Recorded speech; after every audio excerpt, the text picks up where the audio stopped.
Thank you. And I want to note for our audience that your election marked a number of firsts for the European Parliament. I believe you were the youngest. You're the youngest president. You are the first EU Parliament president from Malta, and you also were the first head of a major EU body to visit Kyiv this spring.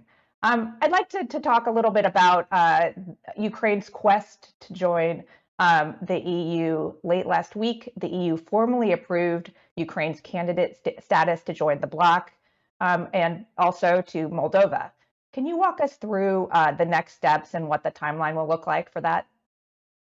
Well, first of all, I was talking about things that are unprecedented before. This is also something that I would not have thought possible 5, 6, even 7 weeks ago.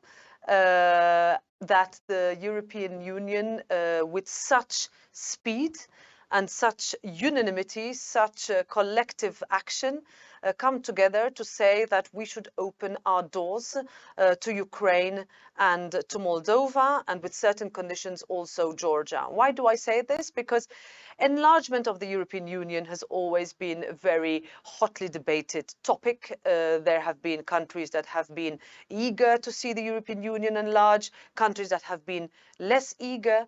There are countries that look at the European Union as an economic bloc, but at the end of the day, it is also a union that has to look at energy dependence, at security, at its geopolitical strategy going forward. And that is what guided us. The European Parliament was also the first institution to welcome candidate status towards taking that decision last week.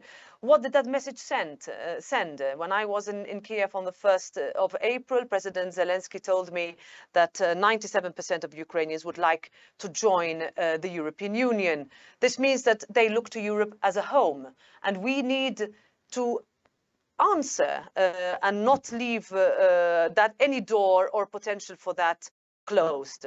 The next steps will be important. There are conditions attached. Every country has its own path. I very well remember the path that my country took to join the European Union. For some countries, it is longer than others. But this message from last week, with the next steps of integrating Ukraine more into our legislative framework, into our economic and digital framework, for example, allowing Ukraine to be connected, of course, continuing Ukraine to be connected to the EU's electricity market, opening up all programs to young Ukrainians who want to live, move, study abroad, research, reconstruction, as I have been talking about, which is something that has to be at the very top of our priorities, because we are seeing and responding to desperate pleas for help by Ukrainians in their ask to help reconstruct their villages and towns that have been razed to the ground by Russia.